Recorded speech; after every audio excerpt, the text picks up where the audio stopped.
Alright, YouTube. Sorry if that was too loud. Alright, so,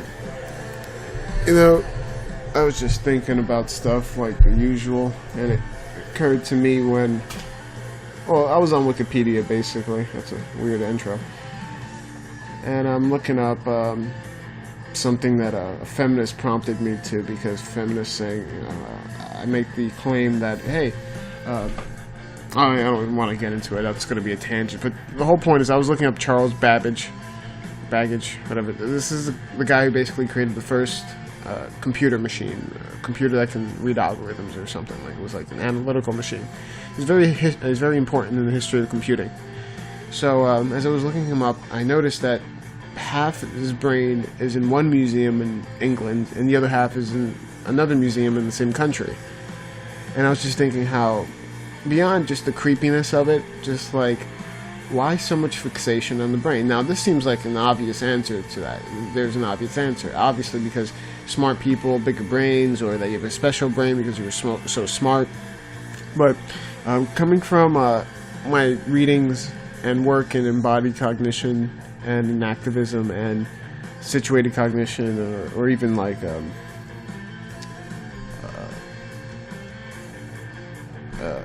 externalism, right? Panpsychism, what have you.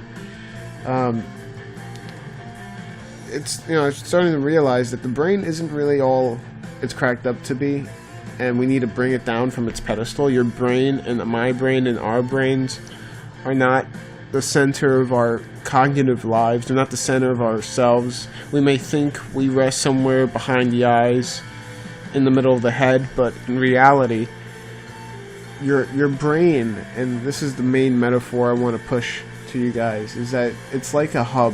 It's like a Port Authority bus station, where your brain is that station, but all the traffic that comes in and out of it is from everywhere else in the environment and surrounding areas.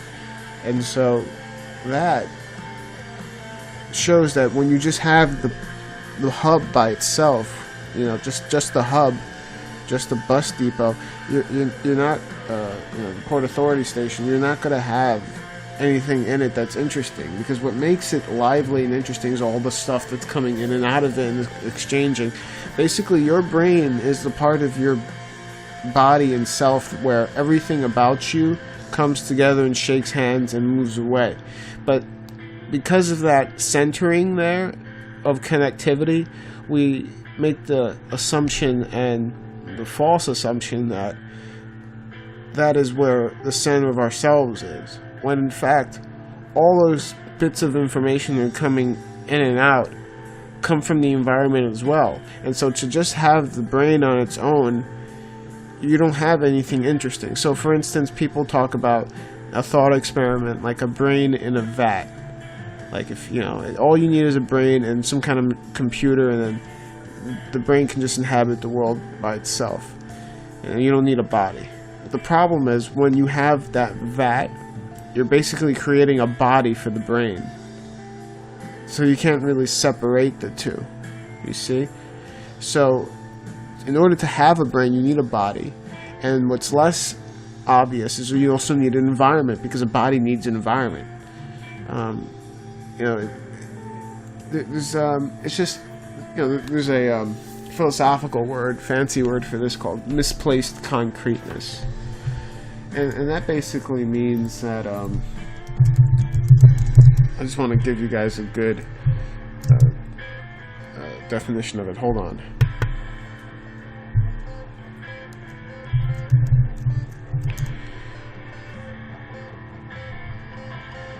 Or it's some people call it reification. Is the fallacy of ambiguity, when an abstraction, like an abstract belief or hypothetical construct, a self, is treated as if it were a concrete real event or physical entity. In other words, it is the error of treating as a concrete thing something which is not concrete but merely an idea. So you take the idea of a self that sits behind the ears, and then you say, well, that must be the brain. That must be where it is. When in fact, you got to take the whole picture. Now, it's true you're looking out of your own eyes, but you also feel stuff that touches your toe, you see? And you also hear things in the environment. And you also feel things in the environment. So, the idea that I'm trying to get across, because of that brain in the museum, and just the whole popularity of neuroscience and whatnot, and I might make a video about a meta-analysis study that came out that shows that neuroscience, their findings are just impossible. Oh, sorry. They're just absolutely impossible to find. It doesn't work out that way. Because, for instance, if you know a little statistics, to get correlations to 0.9, but the tool you're using to measure, or the instrument you're using to measure, only has a reliability or a success rate, let's say, to make it really simple, a point of, let's say, 0.6 or 7, that's impossible. That's like saying I can make really good quality products with shitty ingredients. It doesn't make any sense. You know, just to stretch that analogy. But yeah, I don't know, this is basically a rant. I just wanted to talk about how science isn't really, the brain isn't really the center of reality for yourself. It's not where everything happens, you know. It's just like that bus depot. Things come in and out of it, and there's a density of connections at it, but it's not like it's the whole show, you know. So when this smart person, they should have put up, along with his brain, maybe a picture of his body, or a mummified body, right? They got a mummified brain, let's go with a mummified body. And then on top of that, pictures of his environment, pictures of his friends, pictures of the places he usually frequented, maybe even the foods he ate. All these things really create the person and are important for the life, because not only do they sustain body, but they allow for inspiration. And good ideas come from the environment. You know, we like to think that these scientists are in a room by themselves, just, you know, with that stance, with their chin on their fist, and they're just thinking. But that's not really how it goes. You know, if they are ever in that situation, it means that they're thinking about what's happened to them and all the experiences they've had in the world, interacting with other and interfacing with other human beings and phenomenon in general.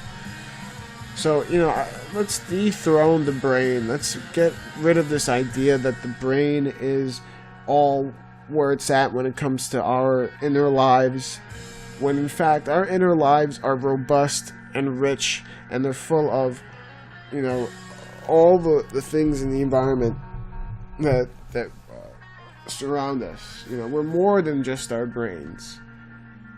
So that's basically it for now. I want to thank you all for listening. Please comment or like.